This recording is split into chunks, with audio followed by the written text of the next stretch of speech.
তবে আওয়ামী লীগের দল হিসেবে যে বিচার করা হবে সেই তদন্ত এখন গুরুত্ব।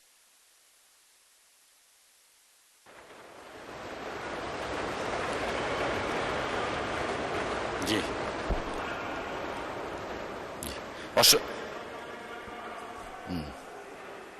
জি, অসংখ্য ধন্যবাদ মাননীয় স্বরাষ্ট্রমন্ত্রী।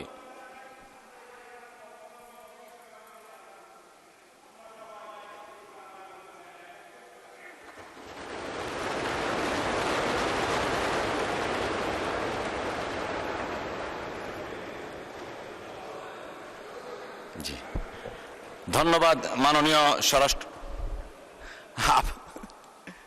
জি, মাননীয় বিরোধী দলীয় নেতা একটু মাইকটা দিবেন প্লিজ। মাইক দিচ্ছে, লাগবে না কিছু? আমি বলছি আগামীতে আমিও মাইক ছাড়া সুযোগ চাই আর কি। ধন্যবাদ আপনাকে। সালাউদ্দিন আহমদ,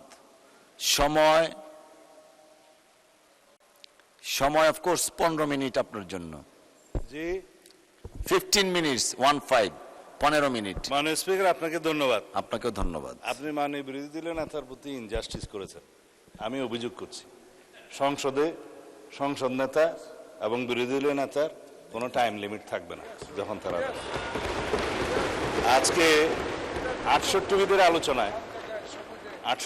আলোচনায় আমি লাস্ট বক্তা বলতে পারেন on behalf of the leader of the house, কিছু জবাব তো দিতে হবে। আমি এই জন্যই এই প্রসঙ্গটা তুললাম। আপনি আমাকে 15 মিনিট পরে বন্ধ করতে পারবেন না। আমি বুঝতে পারছিলাম কেন আপনি ওনার পক্ষটা নিয়েছেন, নিজেকে জাস্টিফাই করার জন্য। সেটা আমি প্রথমেই আন্দাজ করতে পারছিলাম। 15 মিনিটে হয়ে যাবে ইনশাআল্লাহ। আকলমন্দ কে লিয়ে ইশারাই কাফি है। মাননীয় স্পিকার, 68 বিদের আলোচনা, এখানে রুলস অফ প্রসিজিওর অনুসারে 1 ঘন্টার বিধি মোতাবেক যেই পক্ষ 68 বিধির আলোচনাটা তোলেন তাদেরকে 5 মিনিট হলেও বেশি দেয়া হয়েছে। আমাদেরকে সেই হিসাবে 5 মিনিট কম দিয়ে 2 জনের বক্তাতে দেয়া হয়েছে। আমার এই সময়টা আপনি গণ্য করবেন না দয়া করে। আমরা আসলে এখানে এক পক্ষ। আজকের এই আলোচনাটায় কেন দ্বিপাক্ষিক আলোচনা হলো আমি জানি না। এখানে মাননীয় বিরোধী দলীয় নেতা সঠিক বলেছেন, গণভোট, গণরায় ইত্যাদি প্রসঙ্গটা উনি শেষে বলেছেন। কিন্তু আজকে ওঠা উচিত ছিল এই জুলাই গণ অভ্যুত্থানের ফসল হিসেবে প্রথম যে অর্জনটা আমাদের হয়েছিল সেটা হচ্ছে জুলাই ঘোষণাপত্র। কেউ সেটার প্রসঙ্গ তুললেন না। আমার বন্ধু মাননীয় বিরোধী দলীয় চিফ হুইপ জনাব নাহিদ সাহেব, তারা সংগ্রাম করেছেন। প্রথম দিকে জুলাই ঘোষণাপত্রের সাথে আমরা একমত ছিলাম কিনা বা আমরা তাদের দাবিগুলোর সাথে ঐক্যমত ছিলাম কিনা এই প্রসঙ্গ নিয়ে অনেক বিতর্ক হয়েছে। কিন্তু আমাদের উদ্যোগেই জাতীয়ভাবে সংসদের দক্ষিণ প্লাজায় জুলাই ঘোষণাপত্র ঘোষণা করা হয়েছে আনুষ্ঠানিকতার সাথে। কেউ তো আজকে সেই প্রসঙ্গ তুললেন না। জুলাই ঘোষণাপত্রে আপনাদের দাবি কি ছিল? যে জুলাই জাতীয় সনদ প্রণীত হবে, জুলাই ঘোষণাপত্রে জুলাই যোদ্ধাদের সুরক্ষা দেয়া হবে, জুলাই ঘোষণাপত্র অনুসারে সাংবিধানিকভাবে জুলাই যোদ্ধাদেরকে সুরক্ষা দেয়া হবে এবং এই জুলাই ঘোষণাপত্রকে যেন সংবিধানে ধারণ করা হয়, সেই দাবি ছিল না? কিন্তু আপনারা কেউ বললেন না তো। আমরা জুলাই ঘোষণাপত্র ঘোষণা করলাম জাতীয়ভাবে, তার পরবর্তীতে তাদের দাবি ছিল জুলাই জাতীয় সনদ প্রণীত হতে হবে, যেটা শুরু হয়েছে জাতীয় ঐকমত্য কমিশনের প্রচেষ্টার মধ্য দিয়ে। সেখানে 30টা কি 32টা দল অংশগ্রহণ করেছে এবং এই জুলাই জাতীয় সনদ অনুসারে এখানে 26টা দল স্বাক্ষর করেছে, 30টা দল এখানে অংশগ্রহণ করেছিল আলোচনার মধ্যে। আপনারা তো কেউ বললেন না এখানে অঙ্গীকার নামায় কি আছে। এটা তো জুলাই গণ অভ্যুত্থান হিসেবে আপনি স্বীকার করেছেন। ধন্যবাদ জনাব আক্তার সাহেবকে। আপনার নোটিশটা পড়ি। জুলাই মাস চলছে, এই মাসে 2024 সালে বাংলাদেশে একটি রক্তক্ষয়ী গণ অভ্যুত্থান সংগঠিত হয়। কিন্তু আপনারা কথায় কথায় বাইরে অবশ্যই এটাকে বিপ্লব বলে চালিয়ে দেন। তা আপনারা যে সঠিকভাবে ব্যাকরণ এসছেন সেজন্য ধন্যবাদ। এখন বাংলাদেশের সাধারণ জনগণ এই গণ অভ্যুত্থানের গণ আন্দোলনে অংশগ্রহণ করেছে, এই জন্য আপনাকে ধন্যবাদ জানাই যে শুধুমাত্র কোনো রাজনৈতিক দল অথবা শুধুমাত্র কোনো ছাত্র সংগঠন কেউই এককভাবে এর কৃতিত্বের দাবি না, এটা স্বীকার করার জন্য ধন্যবাদ। বাংলাদেশের জনগণই এই জুলাই গণ অভ্যুত্থান সংগঠিত করেছে। তারপরে আপনি বলেছেন এই নোটিশের মধ্যেই সেই সব মানুষের আত্মত্যাগের বিষয়ে সম্মান জানানো, কিভাবে সম্মান জানানো হয়েছে তার আমি একটু বিবৃতি দেব। এবং জুলাইয়ে যারা গণহত্যা অংশগ্রহণ করেছিল তাদের যথাযথ বিচারের বিষয়ে আইনমন্ত্রী যথেষ্ট বলেছেন।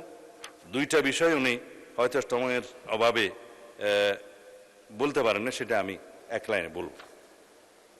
শাস্তি কার্যকর করার বিষয়ে আলোচনা। এই আসি আইনমন্ত্রী সাহেবের কথা দিয়ে। জুলাই গণ অভ্যুত্থানে সংগঠিত গণহত্যা ও মানবতা বিরোধী অপরাধ এবং তৎপূর্বে ফ্যাসিস্ট সরকার কর্তৃক গুম, এই কথাগুলো কেউ বলে নাই। যে 17 বছরের যে অবিরাম যাত্রা, এই যে মুক্তির মন্দিরে সোপানো তুলে কত প্রাণ হলো বলিদান লেখা আছে অস্ত্র জলে, এই 17 বছরের এই যাত্রাগুলো তো আমরা এখানে আজকে কেউ বললাম না। ধন্যবাদ, বলে থাকলে ধন্যবাদ, ধন্যবাদ, ধন্যবাদ। এই 17 বছরের অবিরাম ফেসিবাদ বিরোধী গণতান্ত্রিক আন্দোলনে সবচাইতে বেশি ত্যাগ স্বীকার করেছেন আমাদের নেত্রী, দেশনেত্রী বেগম খালেদা জিয়া। আমরা কেউ তার নাম নিলাম না, যার ত্যাগের সাথে বাংলাদেশের কোন রাজনৈতিক আন্দোলনের ত্যাগের কারোই তুলনা চলে না। সন্তান হারিয়েছেন, নিজের জীবন বিসর্জন দিয়েছেন, শেষ পর্যন্ত আপুসহীন থেকে এই কবরে শায়িত আছেন। তিনি আমাদের জন্য অনুপ্রেরণা হয়ে থাকলেন, সারা পৃথিবীর গণতন্ত্রকামী মানুষের জন্য অনুপ্রেরণা হয়ে থাকলেন। এই ফ্যাসিস্ট সরকার কর্তৃক গুম, আয়নাগরে অবৈধ বন্দিশালায় বন্দি রাখা, বিচার বহির্ভূত হত্যাকাণ্ড, এগুলোর জন্য তো আমরা মামলা করেছি। আমি নিজে বাদী হয়ে একটা মামলা করেছি আন্তর্জাতিক অপরাধ ট্রাইব্যুনালে। এর মামলার সংখ্যা এখনো পর্যন্ত 590, যেটা আইনমন্ত্রী সাহেব বললেন। উনি বিস্তারিত বলেছেন, একটা জিনিস উনি সময়ের অভাবে হয়তো বলতে পারেননি, আরো 12টা মামলা তদন্ত শেষ করে ফর্মাল চার্জ গঠনের জন্য অপেক্ষা করছে, শুরুর অপেক্ষায় আছে। ফর্মাল চার্জটা, হ্যাঁ, আরো 12টা বলে থাকলে ধন্যবাদ, যেগুলো হয়েছে। সেটা আর মামলার দিকে গেলাম না, মাননীয় স্পিকার, এটা আইনমন্ত্রী সাহেব যথেষ্ট কভার করেছেন। এগুলা গৃহীত ব্যবস্থার মধ্যে প্রসঙ্গ এসছে, বিগত সরকারের সময়ে যা হয়েছে হয়েছে, বর্তমান সরকারের এই 4-5 মাস বয়সে কিছুই তো আগাল না, এই তো কথা। তার জবাব তিনি দিয়েছেন। আমি প্রশ্ন করি, আমার বন্ধু নাহিদ সাহেব যে বলেছেন আওয়ামী লীগের দল হিসেবে বিচার করতে হবে, কেন? সেই ক্যাবিনেট মিটিংয়ে তো আপনারাও ছিলেন, যেখানে দল হিসেবে আওয়ামী লীগের বিচার করার জন্য আইন সংশোধনের প্রস্তাব উঠেছিল উপদেষ্টা কমিটির বৈঠকে। সেখানে আর্টিকেল 47 অনুসারে এই সন্ত্রাস বিরোধী আইনে এবং আইসিটি একটা পরিবর্তন করে আওয়ামী লীগের বিচার করার জন্য ক্যাবিনেট মিটিং উঠেছিল। আপনারা তো সেই মিটিংয়ে ছিলেন, পাশ করেন নাই তো। পরে এটা আন্দোলন হলো, শাহবাগ আন্দোলন, তারপরে যমুনাতে নিয়ন্ত্রিতভাবে ঘেরাও হলো, এরপরে সেটা আদায় করতে হলো।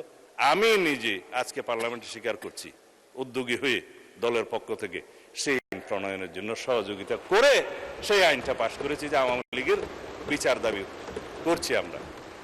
2025 সাল 5 ফেব্রুয়ারি প্রেস ক্লাবে আমি সর্বপ্রথম দল হিসেবে আওয়ামী লীগের বিচার করার জন্য দাবি তুলেছিলাম। অডিও ভিডিও মিডিয়াতে সবগুলো আছে দলের পক্ষ থেকে।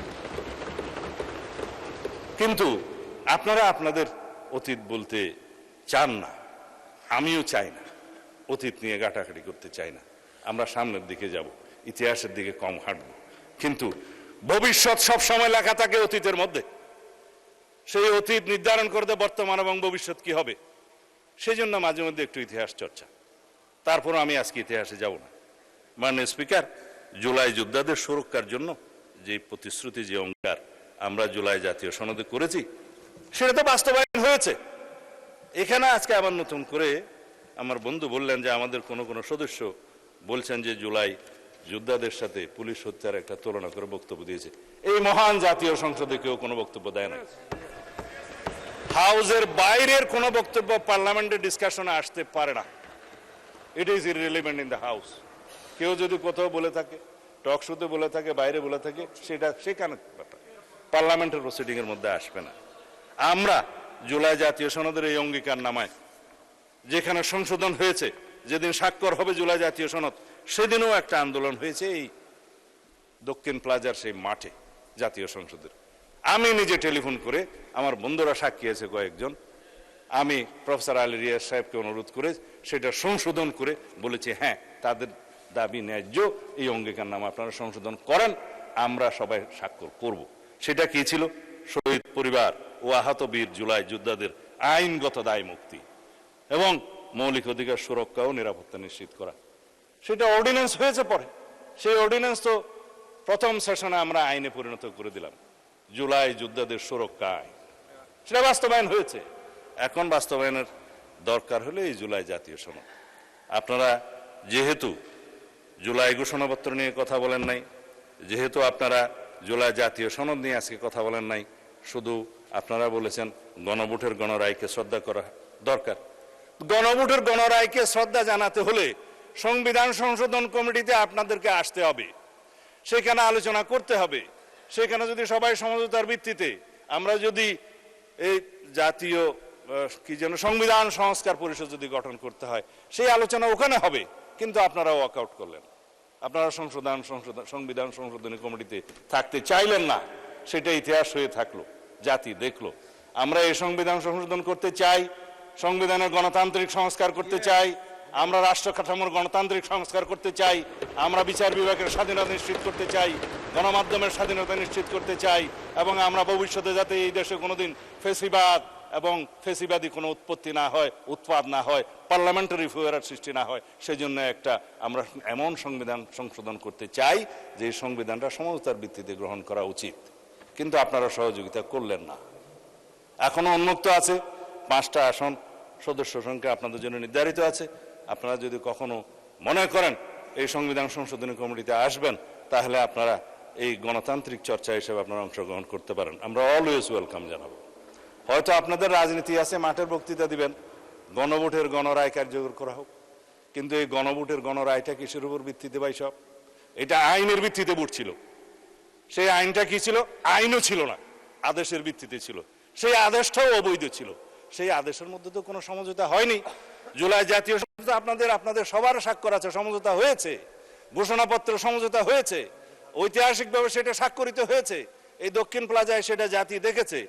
কিন্তু যে জুলাই জাতীয় সনদ সংবিধান সংস্কার বাস্তবায়ন আদেশ নামে এই যে একটা আদেশ জারি করা হলো অবৈধভাবে, কারোর সাথে তো কোনো আলোচনা হয়নি, রাজনৈতিক সমঝোতা হয়নি। সেই আদেশটা ভয়েড অ্যাব ইনিশিও, সেটার করারই ইখতিয়ার প্রেসিডেন্টের ছিল না, নাই। সেই আদেশের উপর আপনারা গণভোটের কথা বলেন। হ্যাঁ, গণভোট অবশ্যই জনগণের রায়কে আমরা সম্মান দিতে হবে, তার মধ্যে 3.5 কান প্রশ্নে আমরা একমত, যেটা জুলাই জাতীয় সনদের সাথে একমত আছে। গণভোটের প্রস্তাবটা আমি করেছিলাম দলের পক্ষ থেকে জাতীয় ঐকমত্য কমিশনে। কিসের উপর ভিত্তি করে? এই জুলাই জাতীয় সনদের পক্ষে জনগণ আছে কি নাই সেই প্রশ্নে আমরা একটা আইনগত ভিত্তি রচনা করি, আসুন গণভোট দিই। সেখান থেকে তো আপনারা সরে গেলেন। আপনারা এই যমুনাতে অভ্যন্তরে এবং কিনারে বসে একটা কায়দা কানুন করে আদেশ জারি করালেন। সেই কথা আমি আর এখানে বলতে চাই না, মানে সুযোগ।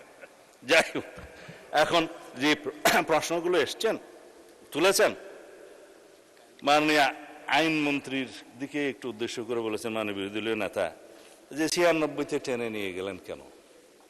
অতীত তো কেবল পিছনেই টানে। আমরা তো 86-তে যাইনি, যেতে চাই না। 96-তে গিয়েছি, বিস্তর একটা ছবি আছে, এখনো আপনারা আর্কাইভে দেখলে পাবেন। একদিকে সাজেদা চৌধুরী, আব্দুস সামাদ আজাদ, আমাদের মওদুদ সাহেব এবং মতিউর রহমান নিজামী সাহেব সবাই এক টেবিলে বসে ঘোষণা দিচ্ছে। ইহাকে কি যুগপৎ আন্দোলন বলা যায়? যদি যুগপৎ আন্দোলন বলা যায় তাহলে কি জায়েজ আছে? জোট করেন না, ঠিক আছে, মানলাম। আর এই না, আমি আর পিছনে যেতে চাই না। আপনারা এখন পজিটিভলি যেগুলো শুনতে চান সেটা বলি, কারণ মাননীয় না, আমাকে পিছনে টানিলে আরো পিছনে টানিতে হইবে, এটা আর যাবো না। না না না না, আমি এখন সামনের দিকে যাই।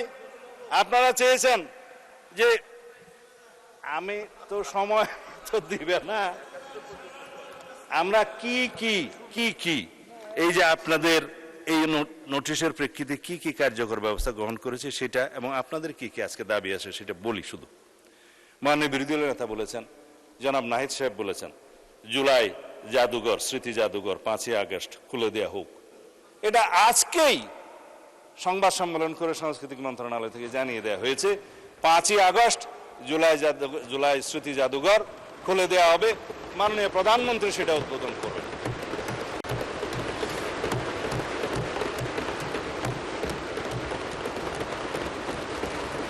বলেছেন ভাতা প্রদানের কথা জুলাই যোদ্ধাদের জন্য, যে ভাতাগুলো মুক্তিযোদ্ধা মন্ত্রণালয়ের মাধ্যমে দেয়া হয়, সেই শহীদ পরিবারকে এককালীন 30 লক্ষ টাকা করে দেয়া হয়েছে। এবং জুলাই যোদ্ধাদের শ্রেণী আছে, ক শ্রেণী, খ শ্রেণী, গ শ্রেণী। বেশি যারা আহত তাদেরকে ক শ্রেণী, তারপরে মাঝারি খ শ্রেণী, তারপরে একটা গ শ্রেণী। ক শ্রেণীকে 5 লক্ষ টাকা, খ শ্রেণীর আহতদেরকে 3 লক্ষ টাকা এবং গ শ্রেণীকে 1 লক্ষ টাকা করে আর্থিক সহায়তা প্রদান।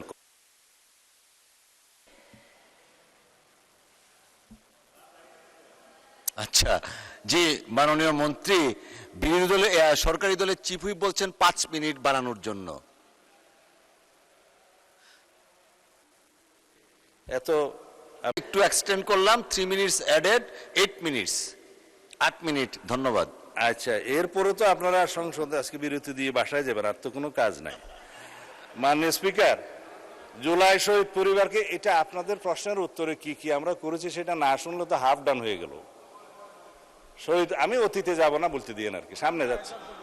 শহীদ পরিবারকে মাসিক 20,000 টাকা, ক শ্রেণীর জুলাই যোদ্ধাদেরকে মাসিক 20,000 টাকা এবং খ শ্রেণীর 15,000 এবং গ শ্রেণীর 10,000 টাকা করে মাসিক ভাতা প্রদান করা হচ্ছে। মাননীয় বিরোধী দলের নেতা দাবি উত্থাপন করেছেন, অর্থমন্ত্রী সদয় হলে মাননীয় প্রধানমন্ত্রী দয়া করলে আমাদের সামর্থ্য অনুসারে ভবিষ্যতে কি এটা বাড়ানো যায় না? অবশ্যই বাড়ানো যাবে। আর আহতদের দীর্ঘমেয়াদী চিকিৎসার কথা বলেছেন।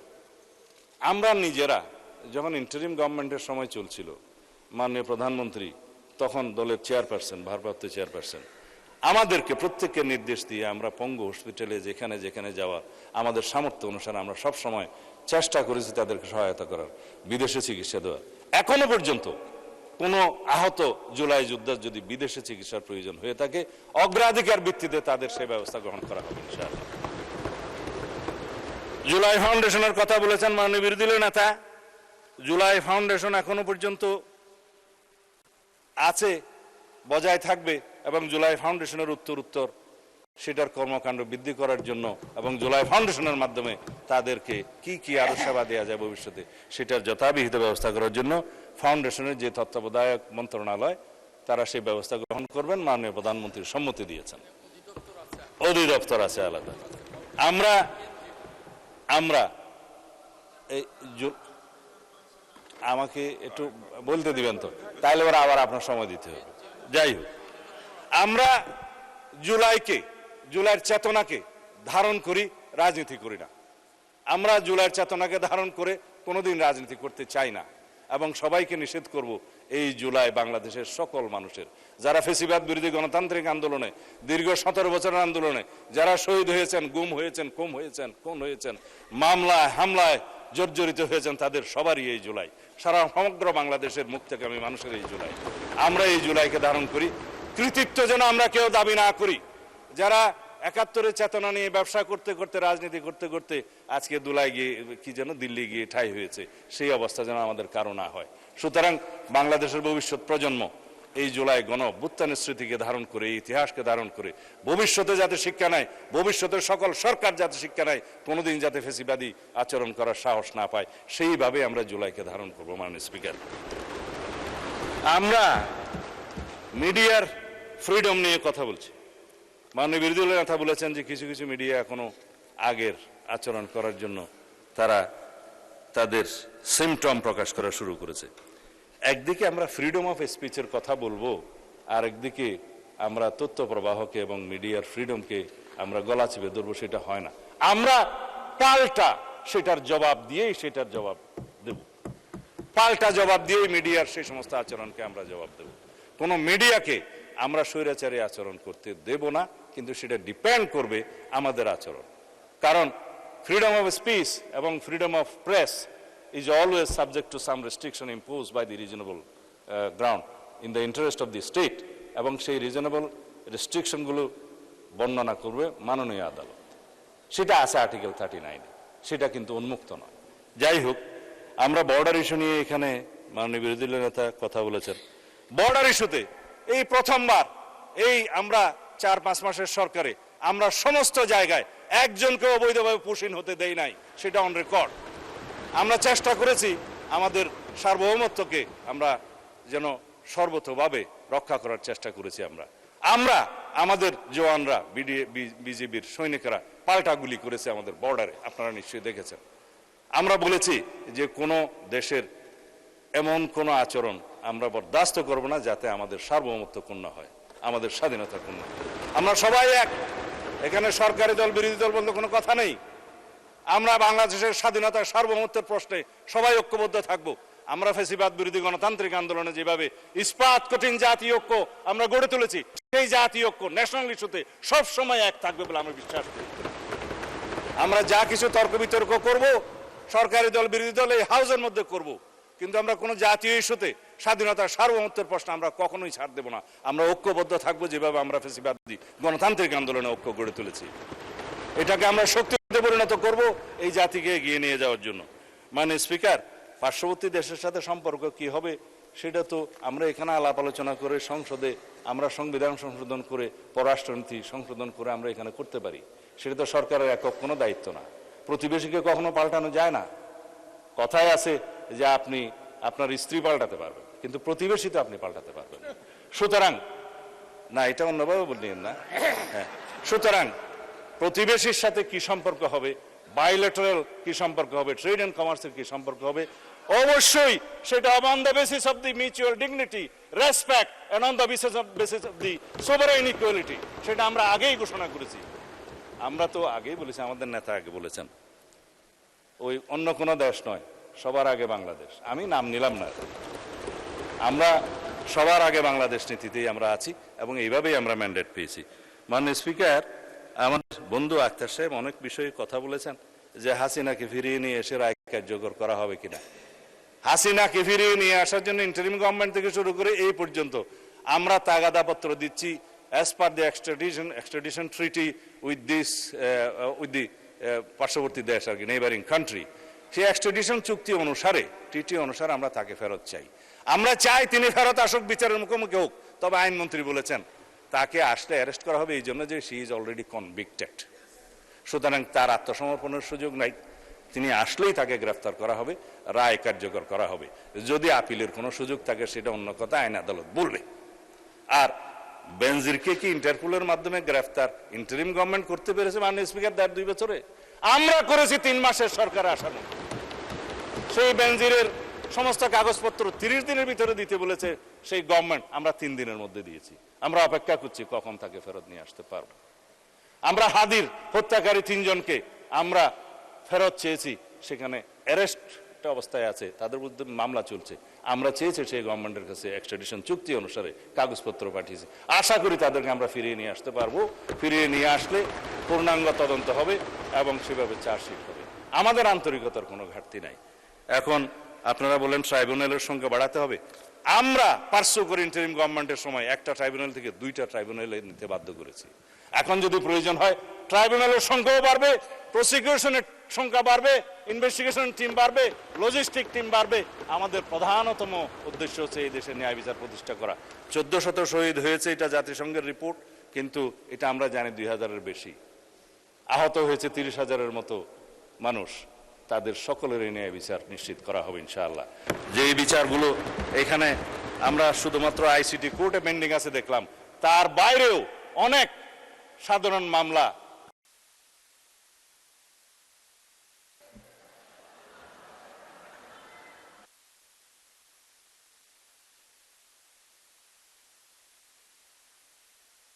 না, ঠিক আছে, মাইক দিয়ে বলেন, 2 মিনিট বলেন, মাইক দিয়ে বলেন। মাইক লাগবে না, গলা বড়া আছে। না, 2 মিনিট আপনি মাইক ছাড়া দেন। যে মামলাগুলো পেনাল কোডের আন্ডারে বিভিন্ন জায়গায় মামলা বিচারাধীন আছে, সেই সমস্ত 800 কতজন শহীদের তালিকা আমি এখানে পেয়েছি, মুক্তিযোদ্ধা মন্ত্রণালয় যেটা করেছে সেই তালিকা অনুসারে। প্রত্যেকে তো আর মামলা করে নাই, যারা মামলা করেছে তাদের সমস্ত মামলাগুলো পেনাল কোডের আন্ডারে সমস্ত জায়গায় চালু আছে, সেই মামলা ইনশাআল্লাহ সমাপ্ত করা হবে। যে মুক্তিযুদ্ধ মন্ত্রণালয় থেকে একটা কাগজ আমার কাছে আছে, শহীদের সংখ্যা তারা গেজেটভুক্ত করেছে 843 জন, এবং বিভিন্ন শ্রেণীর ক, খ এবং গ শ্রেণীর আহত সব মিলিয়ে আছে আপনার 15,212 জন, এর মধ্যে শহীদ সহ। এই 15,212 জনের মধ্যে শহীদের সংখ্যা 843 বাদ দিলে বাকি সবাই আহত, গুরুতর আহত এবং অন্য গ শ্রেণীর আহত। তারা যদি মামলা করে ব্যক্তিগতভাবে, যারা করেছে তাদের সংখ্যা এখানে আছে, আমি কাগজ ঘাটতে হবে, তো সেই মামলাগুলো এই বিচারের মধ্যে। যারা জুলাই শহীদ, জুলাই যোদ্ধা, আহত যোদ্ধা, যারা 2 চোখে অন্ধ হয়েছে, 1 চোখে অন্ধ হয়েছে, তাদের অবশ্যই যদি মামলা করে তাদের মামলা ন্যায় বিচার নিশ্চিত করা হবে। কিন্তু যদি সরকার পক্ষ থেকে মামলা করা হয়ে থাকে, সেই মামলাতেও বিচার হওয়ার সম্ভাবনা আছে। আমি আশা করি যারা শহীদ পরিবার আছেন, যারা আহত জুলাই যোদ্ধা আছেন, তারা প্রত্যেকেই তাদের ন্যায় বিচারের জন্য আদালতে যাবেন। ইনশাআল্লাহ আমরা ন্যায় বিচার নিশ্চিত করব। এর বাইরে যে সমস্ত তথ্য আমার দেয়া ছিল, সময়ের অভাবে আমি আর দিচ্ছি না। তবে আজকে এই ইস্যুটি যিনি এনেছেন, জুলাই শহীদদের মধ্যে 829 জনের বিপরীতে থানায় মামলা হয়েছে 751টি, অপমৃত্যু 1টি, সিআর মামলা 33টি, আন্তর্জাতিক অপরাধ ট্রাইব্যুনাল 48টি, এগুলো বিচারাধীন আছে। আমিও একজন বিচার প্রার্থী হিসেবে আইসিটি কোর্টে মামলা করেছি, সেই মামলা এখনো তদন্ত বাকি আছে। তবে আওয়ামী লীগের দল হিসেবে যে বিচার করা হবে সেই তদন্ত এখন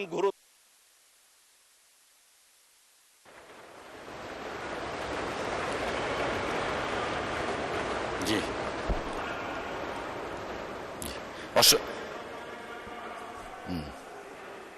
জি, অসংখ্য ধন্যবাদ মাননীয় স্বরাষ্ট্রমন্ত্রী।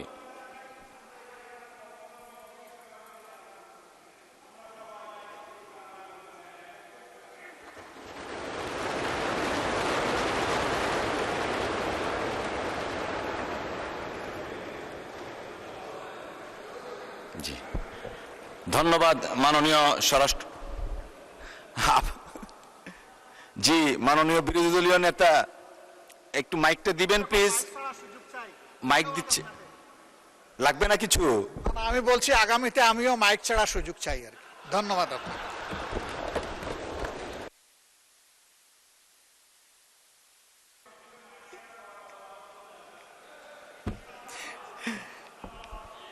মাননীয় সদস্যবৃন্দ, বিষয়টির উপর আলোচনা আজকের মতো এখানেই শেষ হলো। আজকের মতো না, শেষ হলো। আমি দুঃখিত যেভাবে বলেছি।